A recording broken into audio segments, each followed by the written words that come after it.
Yeah. Alright, sounds good. Well, for those of you guys who haven't been in one of her sessions yet, this is Cindy. She's an agribusiness director for the Wyoming Business Council. She grew up in Saratoga on the 1 Bar 11 Ranch and later found herself in Cheyenne. She joined the Wyoming Business Council in 1998 and started out as the Leadership and Diversification Manager. Later on, she was promoted to the director in 2004, and as well, she's the program director for the Wyoming Relief Program. And today, she'll be talking about marketing to provide opportunities to ag producers. Thank you. Appreciate that introduction. Before we get started, I know a lot of you in the room, but just go around and kind of tell me your name and what area that you're in, if you're in livestock, crops, or government, or whatever it might be. Will you start? Mike Whaley, Michelle, we're at livestock and silver. Okay. I work with Mike too. You do, okay. Marcy and Patrick. we're in Weibel, livestock. Okay, we should have had this in Grable. Dallas Mount with Extension. They also have a small livestock operation. Kelly Spurring, I raise crop. Did I miss these guys' introduction? You Did did. they say anything bad about me? They said Mr. George is always late because he's out milking cows. Always follow me around, these guys. That's what they said. I'm Lynn George. I farm up here on Her Valley. Todd Ballard, Director for USDA National Ag Statistics Service in Cheyenne. Bryce McKenzie, I'm a little more, I guess, diversified. I do forage, beef, and sheep production. And Seth, how was the partnership? Maggie Rocks, I'm an ag business student here. Okay.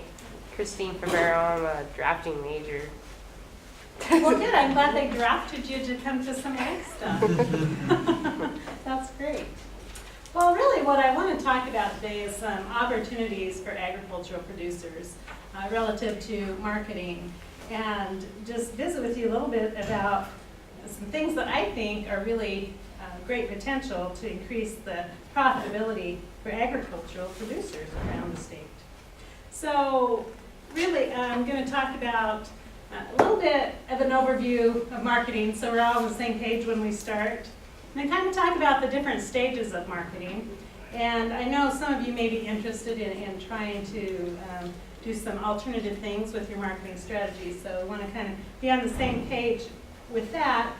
And talk about the farmer's share of the food dollar. How much of the money does the farmer get to put in his pocket when something is sold to the consumer?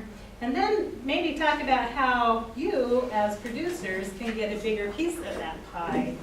And then finally, I want to talk about programs at the state that can assist you in some of those marketing efforts if you choose to embark. Okay, we'll start off so we all know what food marketing is. You can read that, it's in your handout, but basically it's all of the activities that get a product, a beef cow, a sugar beet, whatever it might be, through the process, ultimately into the hands of the consumer. So it's everything from basically the farm to the fork. And that's really what we're going to be talking about today. So if we talk about how that process has evolved over the years, in the early 19th century, even the end of the 1800s, really we were product oriented. Basically, you had wheat, and that's really the product that you could buy at the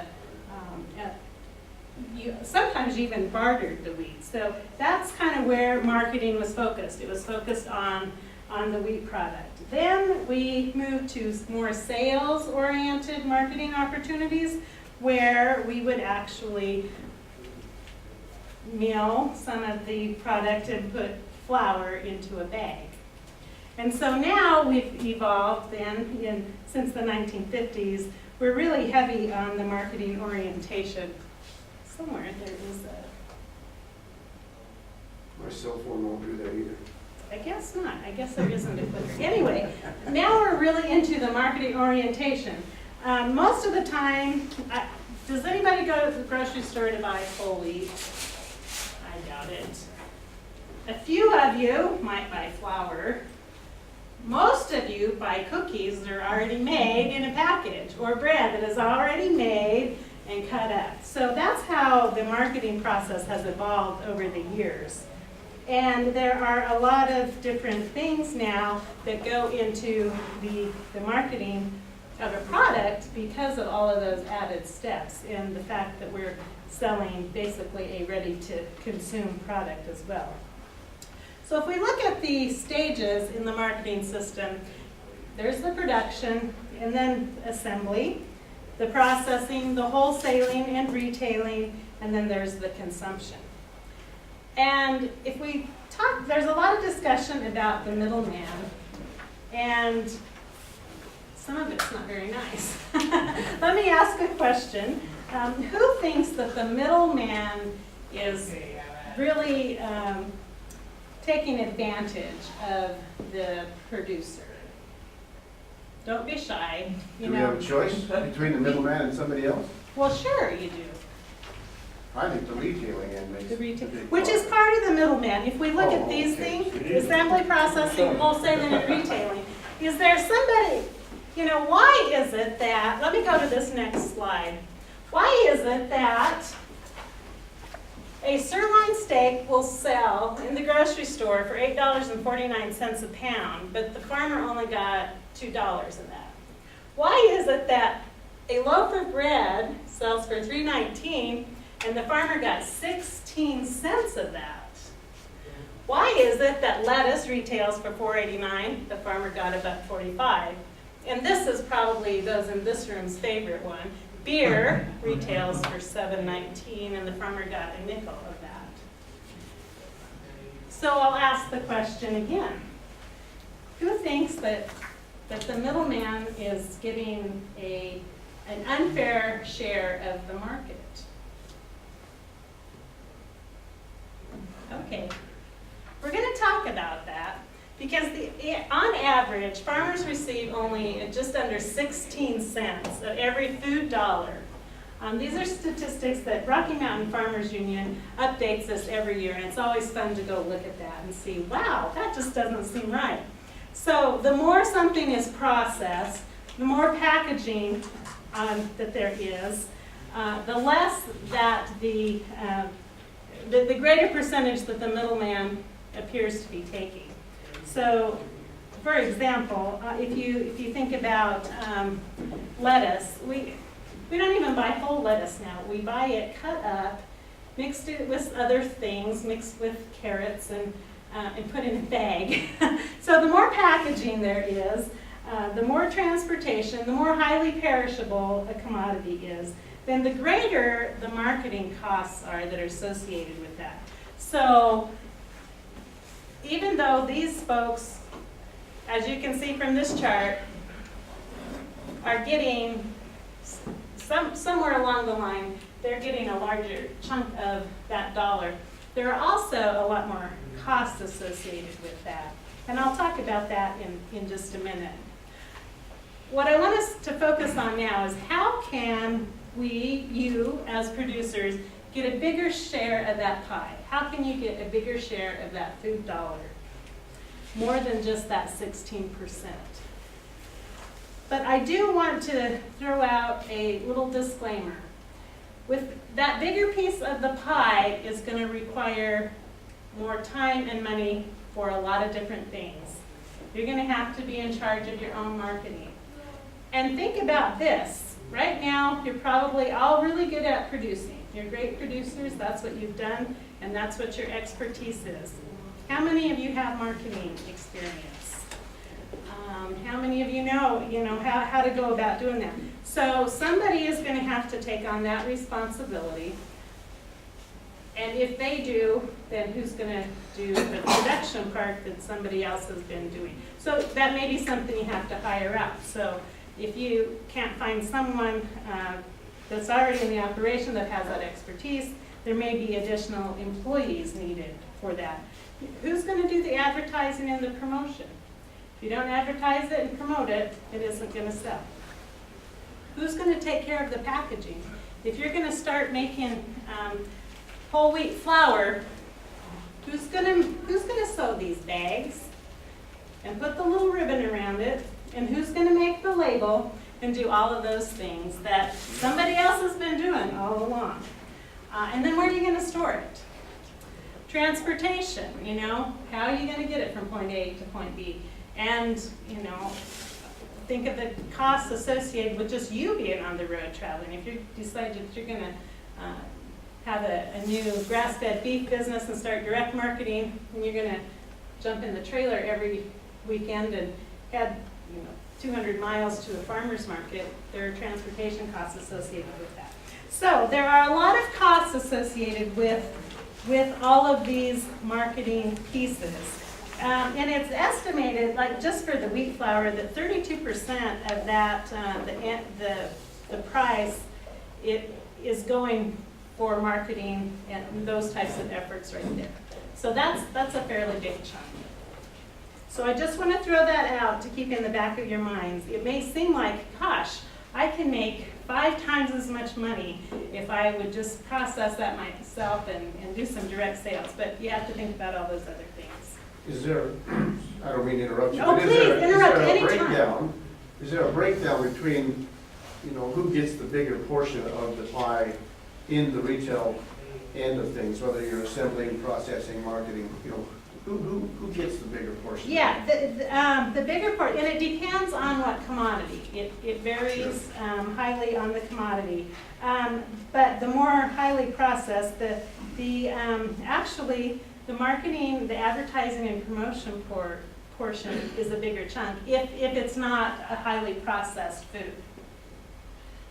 Okay, but you realize all of us here who produce beef pay for promotion. already, Right. Or milk or whatever. I mean, we're already sending some of that to town. I'm glad you asked that question. The retailer gets, this is just a general average, you know, looking at overall agriculture.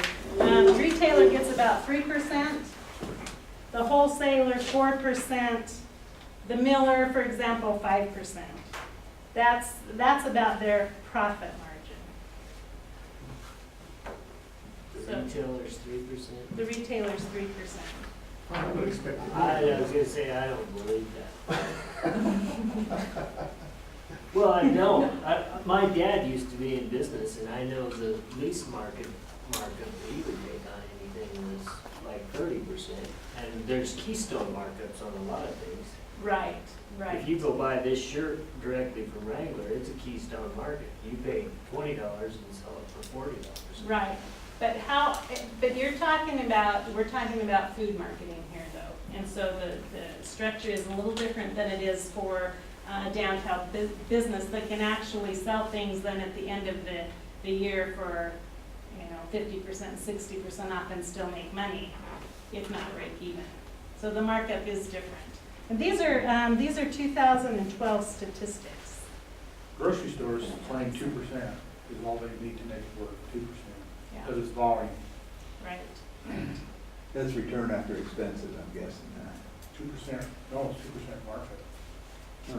So if you're looking at doing something different, you're looking at an alternative market, these are some things that you want to consider. First, you need to identify for sure what your product or your service is. Maybe it is commodity. I mean, maybe you're just going to go to the elevator or you're going to go to the auction barn like you've done in the past, and that's fine. But you need to know that is what you're selling. Maybe it's value added. Maybe it's going to be the flour in the bag. There are also ways that you can take advantage of marketing opportunities through marketing claims. So, and I'm using beef as a great example for this, because you can take organic, for example. That just is strictly a marketing claim, and it can increase your profit margin by quite a bit. These actually, Todd Ballard helped me, we looked this up this morning, and there's actually over 9,000 organic producers in the United States, certified organic producers, with 3.5 million acres. Wyoming doesn't have that many producers, there are only 43. But the acreage, total acreage in organic production is over 715,000 We're acres. actually the So- number one state in land devoted to organic production. Yeah, that's 24%. I just did a rough count. That's 24% of all of the acreage, of all, and that's including livestock, or it's including pasture and organic farming. So that's a huge amount in Wyoming, and a good share of that is pasture. Isn't that correct? And then we're also number 2 in winter wheat, organic winter wheat production. So that is just a marketing claim. With organic, though, there are certainly some production differences. And then it's a very quickly growing segment of the industry. Kind of, since the economy had a downturn, it hasn't been growing near as fast. But at one time, until about 3 years ago, that market was growing about 25% a year. It was just huge. People were wanting organic food. There are certainly costs associated with that as well. But natural is another claim, but I think this is, me personally, I've seen more interest in natural from producers than I have in the organic, because you don't have to go through the certification, and there's still a demand. And so, like I said, we've seen a lot of interest in the natural. There's grass-fed, source and age, others that you might think of, other marketing claims. Just marketing to a brand name. you know, Branded, yes, absolutely. That makes a difference too, if you can do that. Makes a difference, yep. So those are some things that you need to think about. What is your product going to be? And then who are your customers? Ultimately, is your goal to reach the consumer?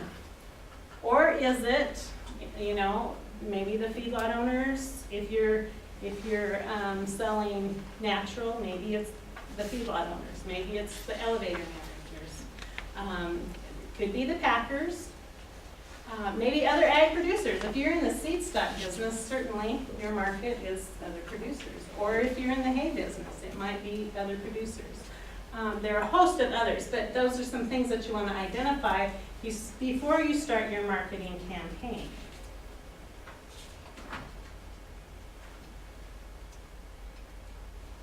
We talked about this a little bit, and I just want to briefly mention it. So when you talk about, then how are you going to get your product once you've identified it, once you've identified the product and then your customer, then you have to figure out how to get it from here to there. And so that's your distribution channel. And there are the intermediaries. We talked a little bit about those. The retailers, the wholesalers, there's brokers and handlers. Cooperatives and marketing groups are becoming more and more popular. Are any of you familiar with the Mountain States Lamb Cooperative? A few of you are. And very, very successful. It's based in Wyoming, and basically it's a lot of western sheep producers who got together and formed a marketing cooperative. And with that marketing cooperative, they were able to collectively increase the value of the lamb that they were selling, and they ended up buying another marketing group on the East Coast, and has been very, very, very successful and really helped, I think, save the sheep industry in Wyoming and in the West. And so there are a lot of cooperatives, informal marketing groups as well. So that's one option. And then there are a lot of other direct marketing options. Yes? What's the difference between a wholesaler and a distributor? Okay, so basically they serve as the same function. Yeah, wholesalers, distributors, those often are intermingled terms.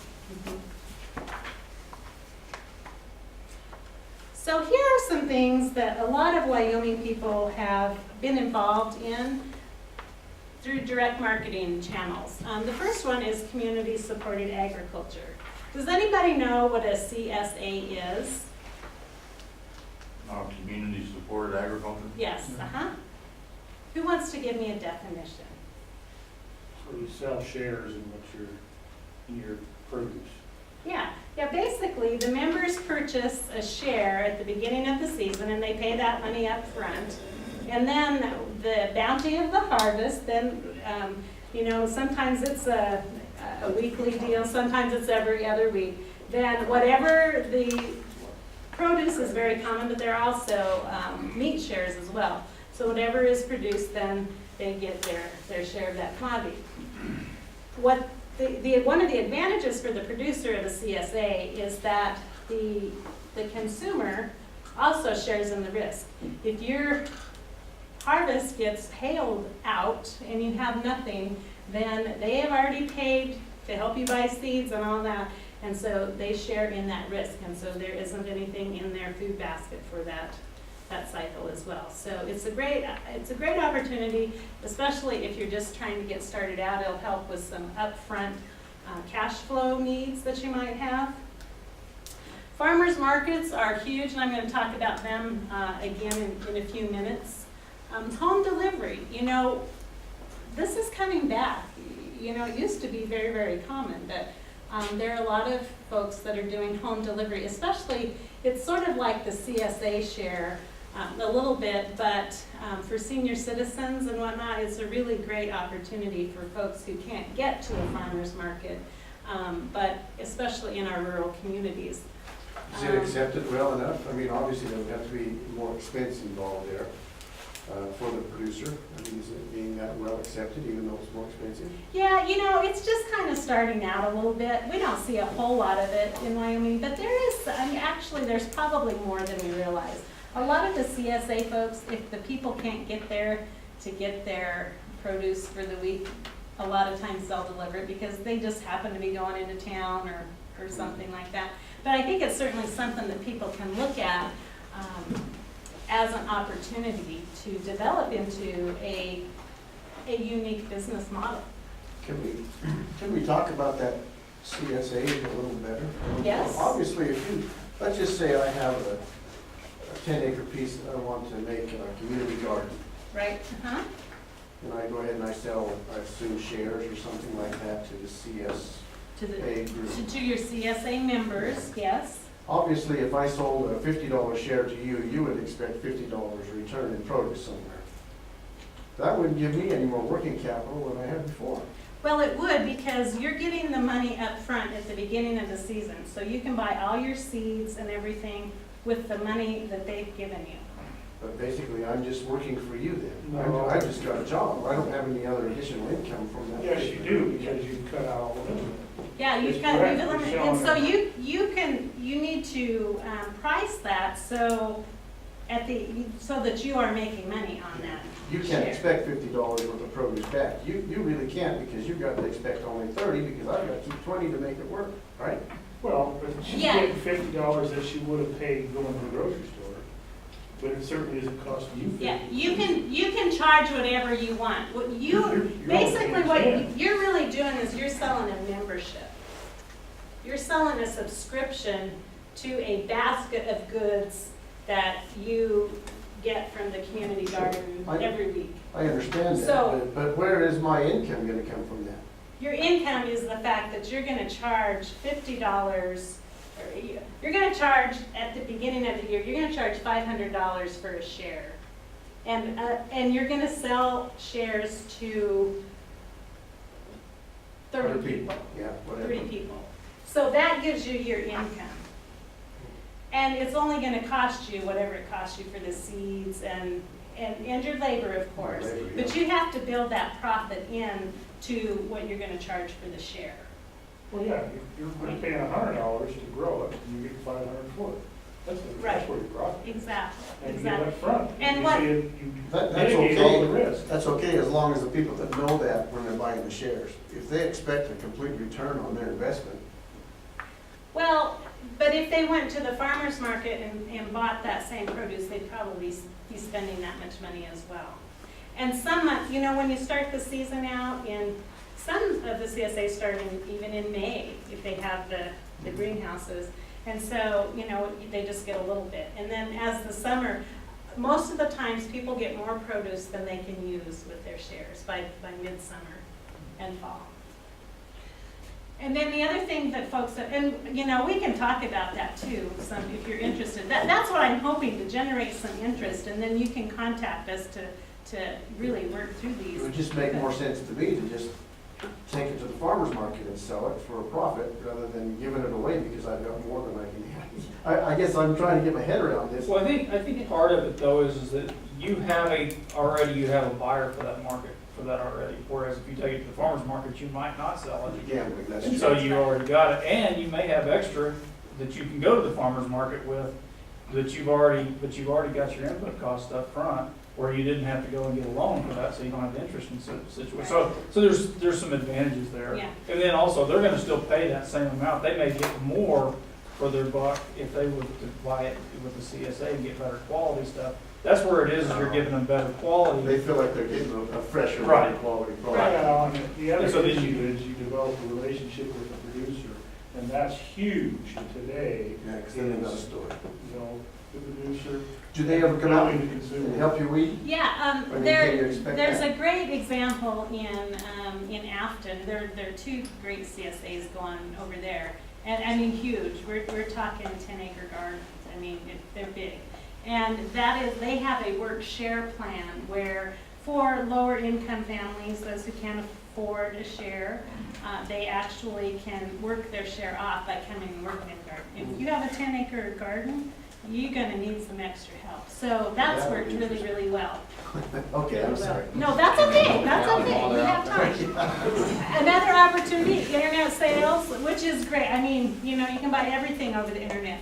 Our challenge in Wyoming is that there is no state, or there's no USDA inspected meat plant. So for me, internet sales and mail order is a challenge until we have the ability to ship across state lines. So yeah, you can ship something from Powell to Cheyenne, but you can't go from Powell to California. Unless your facility's inspected. Right. Unless it's in a USDA inspected plant. But I think some of those, Cindy, though, and I'm sure you would, but some of them, they actually go ahead and butcher across state lines. Yeah, there are So they ways. they may take it to. There are Colorado ways to somewhere else. circumvent it, but if you want to become Omaha Steaks, where you have a mail order business, you're not going to be able to do that in Wyoming yet. Yeah, we're getting closer, so. But those are certainly some opportunities. And then pick your own roadside stands. I'm going to give you some examples. In fact, we're going to move into that. So we've talked about just generating some ideas. What I want to do now is talk about some of the programs that we have within the Business Council that can help producers with these ideas to kind of flesh them out. And then this is sort of the show and tell portion of my presentation, because then I'm going to give an example of an actual producer that we featured in our quarterly magazine that kind of gives an idea of some of the things that they actually did. I think it's easier to learn from other producers who have really done it than just, you know, somebody up here saying, you know, this is how somebody could do it, but actually telling you their story.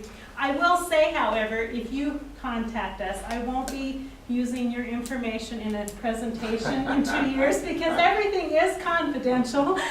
These people have all been publicized in our magazine, and so I have permission to share their success stories. So I just wanted to throw that out. Basically, the agribusiness division of the Business Council, well, the Business Council as a whole was created in 1998, and basically they took all the economic development efforts, tourism, Department of Commerce, and the ag marketing that was at the Department of Agriculture, moved it into one entity and created the Wyoming Business Council. So we became the ag marketing arm for the state and provide primarily marketing assistance, but we've also expanded to other business assistance and leadership development. And I know I'm talking about marketing, but I am going to talk a little bit about leadership at the end of the presentation because I know there are some students in here and some others that I just want to share some opportunities with as well. So let's talk about the livestock genetics program. Most of our marketing programs, you can provide one-on-one. We actually do one-on-one marketing. We'll sit down at your kitchen table and visit with you about some opportunities. Through the livestock genetics program, though, we also do quite a bit of trade show marketing. We take information from producers their marketing information to various shows. We have a booth right now at the National Western Stock Show, and that's all based basically on livestock genetics. And then we've done quite a bit of work in the international scene with some federal money that we apply for every year to do our international marketing. And the focus there has been on semen and embryos. It's really difficult to get live cattle to a lot of countries, but semen and embryo, there's a lot of potential for that. So that's been our focus most recently. And we just hosted, during the stock show, a group of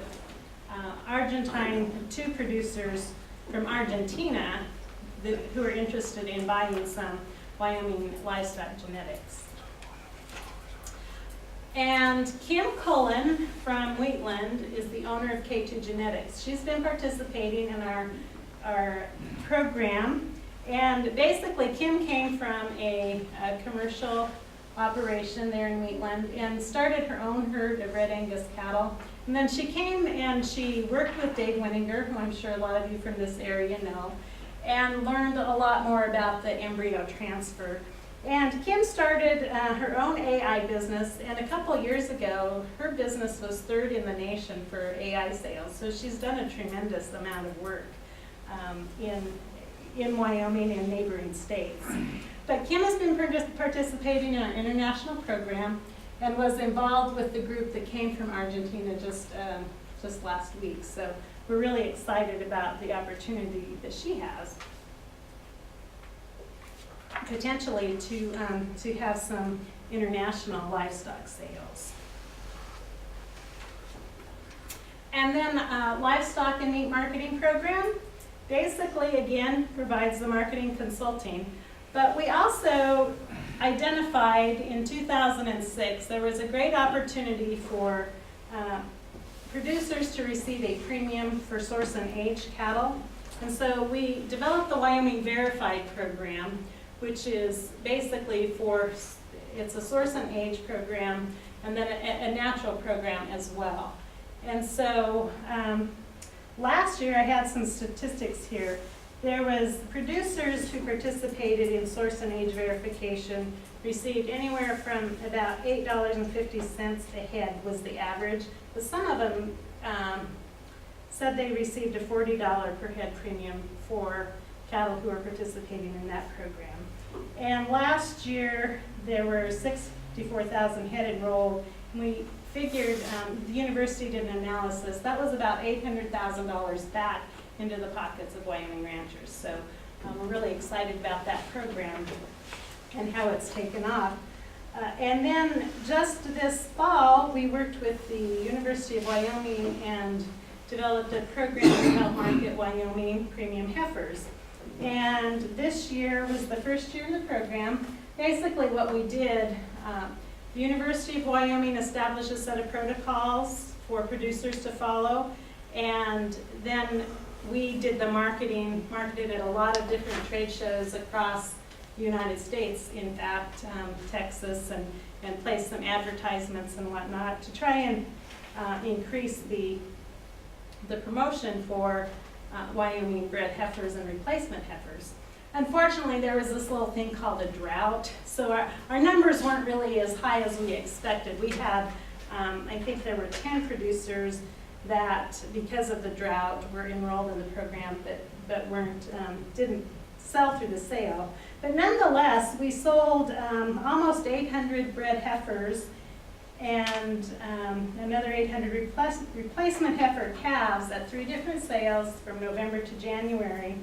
And the average of the bred heifers was $1,413, which was anywhere from $22 to $81 more than the market average for Wyoming cattle that same week. So we felt that this was a significant increase for producers who participated.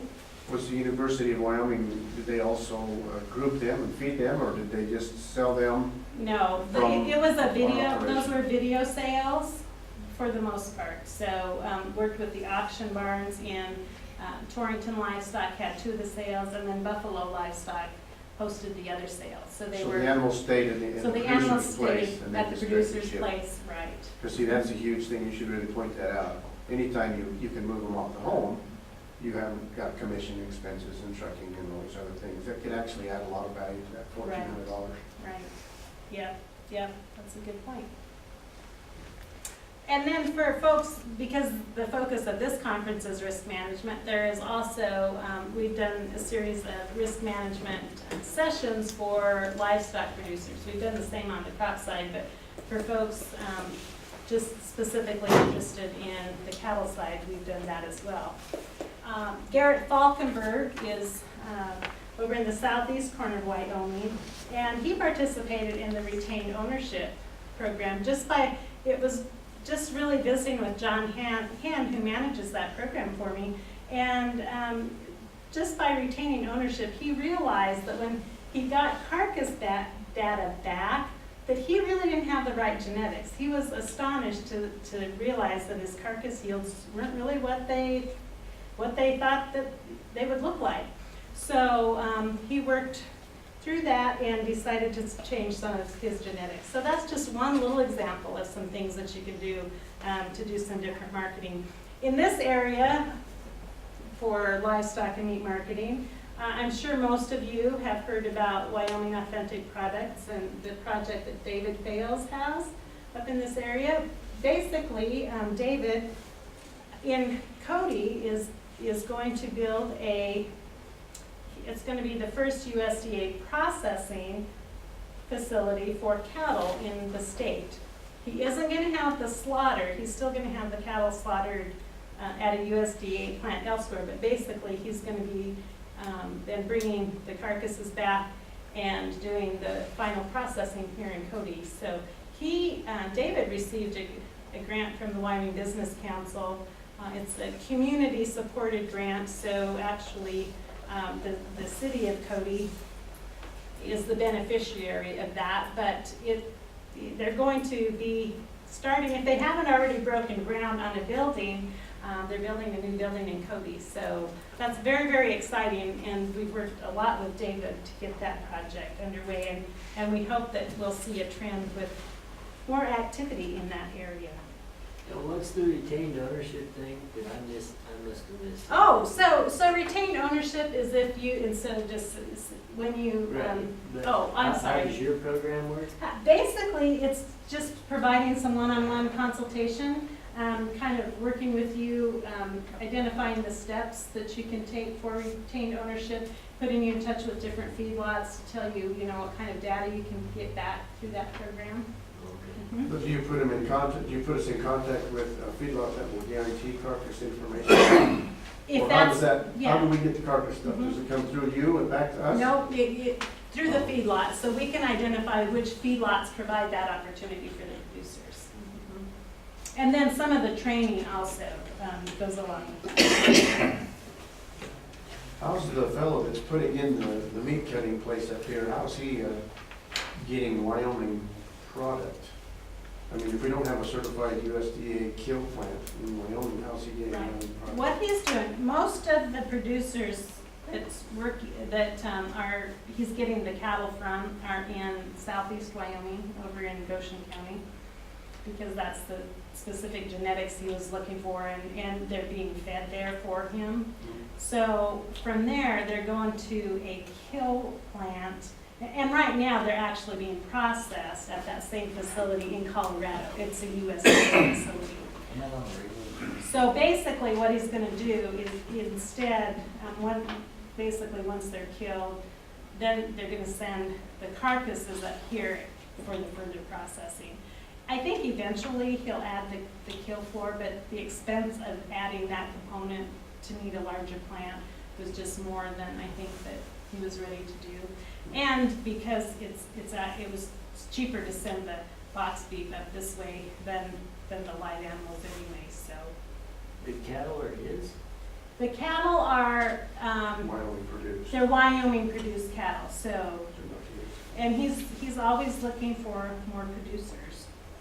Kelly? There was, at least 2 or 3 years ago, talk about a mobile plant, mobile slaughter facility that was USDA inspected. Right. That ever end up, just didn't I think cost-wise, you know, I visited with a facility, a USDA facility in Colorado, went on a tour there, and we asked them about it, and they said, you know, that the mobile slaughter, they wouldn't accept cattle from a mobile slaughter.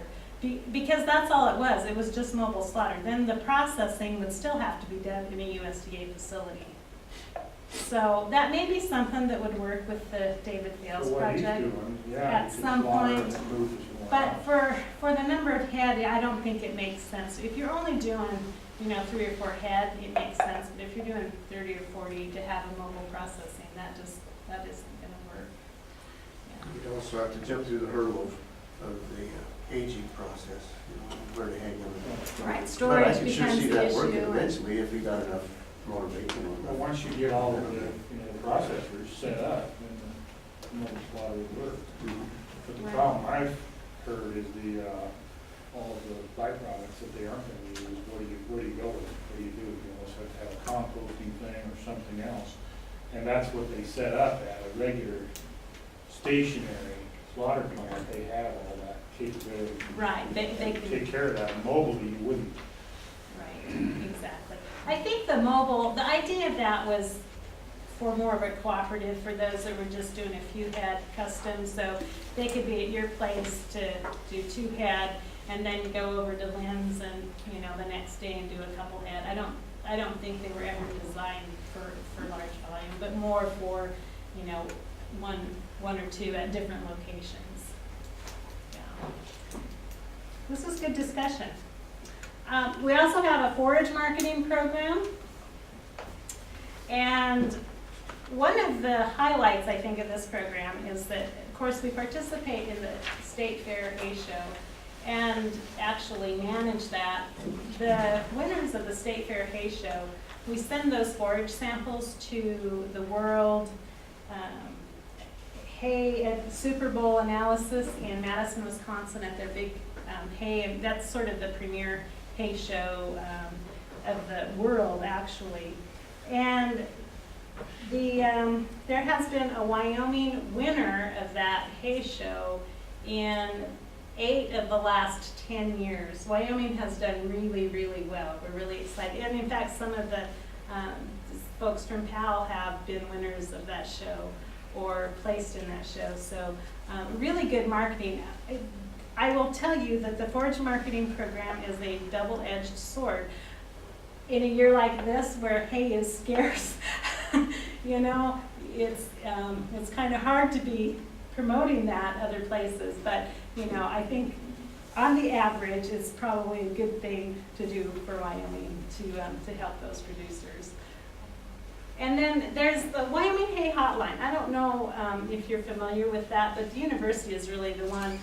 We help them promote it, but the university has a great website.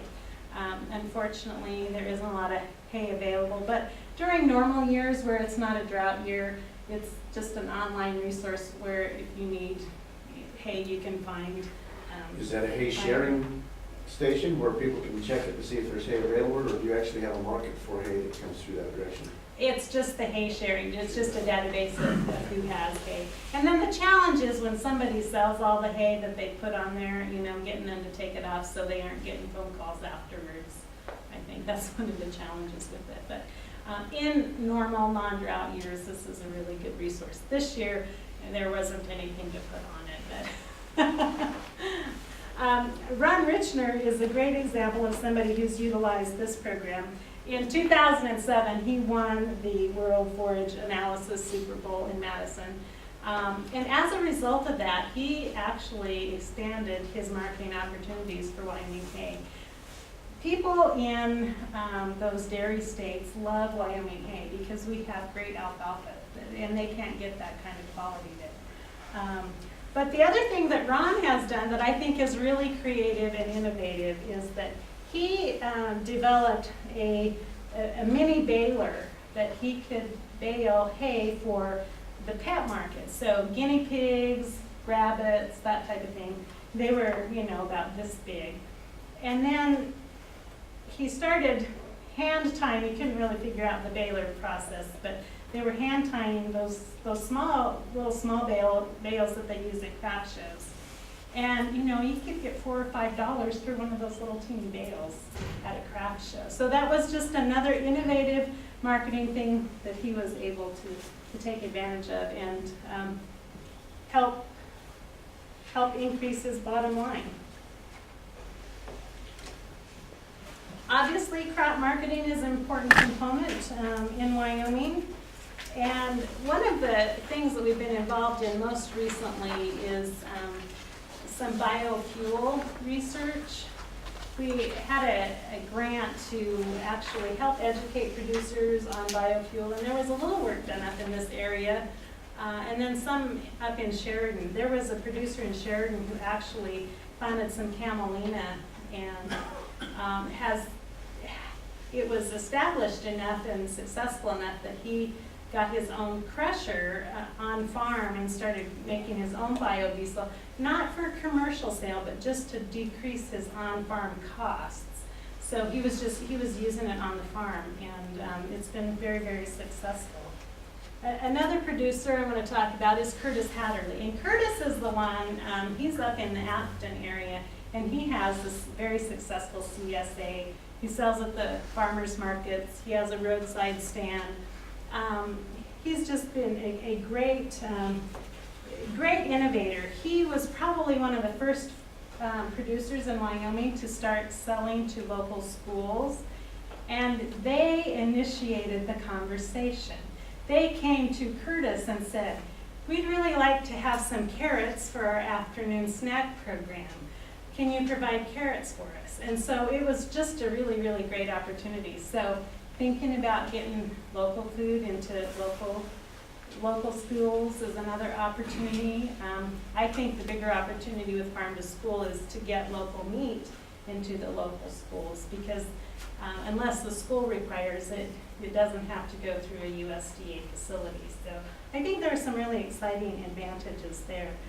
Curtis and his wife also have an herb business, and it's called Wind River Herbs. They actually go in the mountains, collect some of the wild herbs and plants that grow, and then process it in their little facility there in Afton, and have a great little business there. So we talked a little bit about organic earlier. One of the opportunities here that we haven't focused on is attending trade shows. We have taken producers to the Natural Products Expo in Anaheim, California. In fact, it's coming up in less than a month. And from there, producers have really, they've done very, very well making contacts there. In fact, Clint Jessen with Jessen Meat Company, it has participated in that event. Gosh, it was 7 or 8 years ago.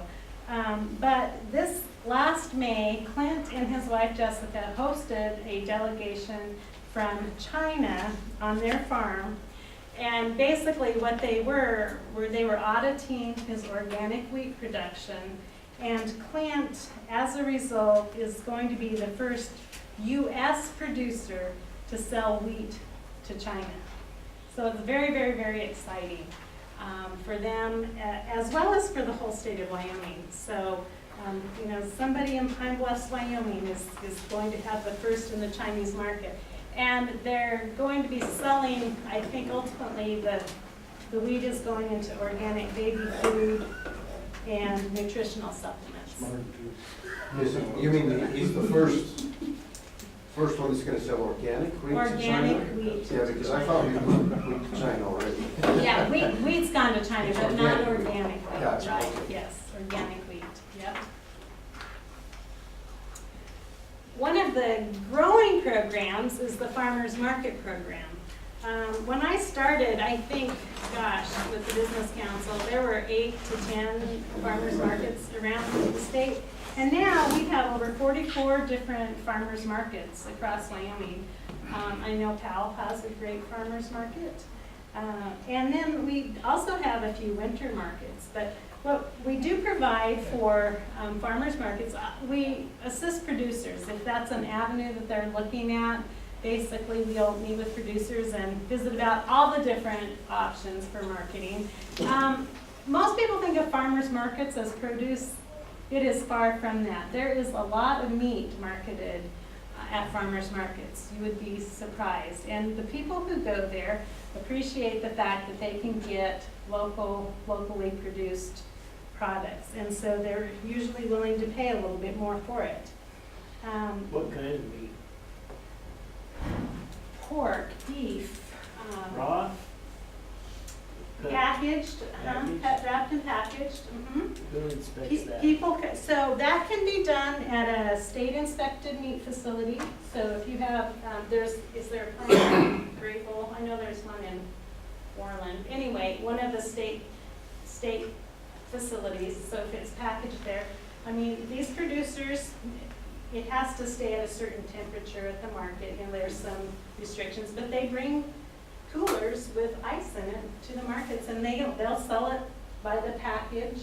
A lot of them will obviously make available halves and whole cuts as well, but there are a lot of people just buying packages of hamburger at the farmer's market. There's a couple that I'm going to talk about in a minute, and they're in Torrington, but they come to the Cheyenne Farmers Market because it's more lucrative for them than their own one in Torrington, because they already can sell directly to those folks. So, yeah. But for communities, so like we also, if your community doesn't have a farmers market and you're interested in getting one going, Kim can come up and give you advice on, some of the things that will help make that more successful, and especially with the winter farmers market. Did Powell was looking at starting a winter market. Did they ever? No, yeah. It's close, I'm sure. By next year or so, it'll be there. Because let me tell you about the Cheyenne Winter Farmers Market. 3 years ago, Cheyenne has 2 farmers markets in the summertime. One of them starts in very, very early. It starts in May and runs through October. And that's a small local market. And then we have a big market that's been, it's one of the oldest markets in the state that doesn't start until after Frontier Days, the end of July, and only goes through October. Well, those are so successful and people get so excited. They said, why can't we do this year round? Well, it's hard to have some of those products year-round, lettuce year-round. But 3 years ago, Cheyenne started a winter farmers market. And you can see by the pictures there, they have squash, potatoes, onions, and then all the, the processed type foods, the value-added foods at that market. If you're a statistics person, this is a phenomenal statistic. They had one 2 weeks ago. They have a market from November through April, the first Saturday of every month. The last market, they had 1,100 people show up at the depot in a 4-hour time frame. They sold $13,000 worth of products in a 4-hour farmer's market. In the winter. Now you talk about great opportunities. It's very, very exciting. And this was the market right after Christmas. They thought, after Christmas, people are going to not have any money, they're going to be burned out. $13,000 in sales last time. Do they ever have any liability issues with that? I mean, I've gone there where they've got jams and pickles and things that are already processed. Is there any? We do encourage folks to have product liability insurance, and that most times can be a rider on your regular insurance for that. But yep, that's something that you definitely want to consider. Can we go back one slide to the youth production grant? Oh, yes. Yeah, we had a program, and actually, bringing some farmers along. I should probably take that off because we were offering a grant for 4-H and FFA kids if they wanted to get a market garden going. And really, it just never did take off. I think kids are too busy. They're really too busy. But that's something that we're still looking at, trying to find a way to get more young people involved. That's what we thought. And we thought, gosh, with all those ag teachers around, they'll certainly promote it, and this will be a great thing. And I think in 2 years, we had 3 applicants. Could that, So. could that pay for like a hoop house being put up or something like that? Yeah, or and something? there are, but if you have young people who are interested, there are grants through other avenues for the hoop houses, the greenhouses, and some other sources for some funding. So if that's something that you might find a need for, just let me know. We'll pursue that. I've talked quite a bit about the value-added food, and different things that we've been doing. This is another area where we do quite a bit of domestic promotion for producers that have, jams and jellies or wheat flour or anything like that. But there's also, we get some federal funding to do some international promotion. So we've had Seton Smith, who actually, his company is not gluten-free oats anymore. It's GF Harvest. He expanded, but he's a producer here in Powell, if you're not familiar with him. His family had celiac disease, and they basically were on a very strict diet. And the son basically started it out as a FFA project and then expanded it into a regular business. And they've done phenomenal work. They were one of the very first gluten-free oat products in the whole United States. So this is a picture of Seton with one of our staff members at a trade show, a natural products trade show. But just this past year, Powell has really benefited a lot from the BRC grant program that the Business Council has, because Seton was able just recently to build a new facility. Another thing, though, in the value-added food side that we can help with is labeling assistance. There are strict requirements and guidelines for what goes on the label, how big a point size the font has to be on the label, a lot of those things. And we have staff that have been trained in that. So just those little things that you don't think of regarding packaging and labeling are some things that we can help with. And then another program is the Wyoming First program. And basically, that's a sticker program. You see this bucking horse and rider logo on different things. It, for a small membership fee, it allows producers of Wyoming-made products. And it's not just food products. It can be handmade jewelry, rope baskets, any type of thing that's manufactured in Wyoming. And they can use those stickers. In addition, every 2 years we publish a catalog of all those folks. So it's a very, very nice publication. We take it to trade shows. It's also online. So it's a really, really great tool for basically anything that's produced in Wyoming. We also have a store during Cheyenne Frontier Days where we basically folks can consign their products and we sell them. And then at State Fair, we built a new building on the fairgrounds just to house our little store. So it's been really exciting. Last year was a great year. We've only had the mercantile at State Fair for 2 years, and we sold $60,000 worth of products, as well as State Fair memorabilia last year. So it was really a really, really good. What did you sell at Frontier Days? Frontier Days was about $15,000, I think, last year. Mm-hmm. So we were excited. About half of the sales last year was the State Fair. It was the 100th year of the anniversary, and so about half of the sales. But another $30,000 was the Wyoming products. Greg Jarvis is the manufacturer of Raspberry Delight. They make vinegar, jams, jellies, you name it. Basically, Greg lives over by Shoshone, and it was 7-8 years ago, maybe a little longer than that. One winter, he kind of got laid up and was laying around the house thinking about other things he could do because farming and ranching wasn't making much money. And so he developed a plan to go into growing raspberries. And he started with a few. I think he had, 5 acres, I think is what he started with. And now he's expanded to, I think, 100 acres. They sell fresh raspberries there off the farm. And then they have, I think, 20-some different products that they value add there.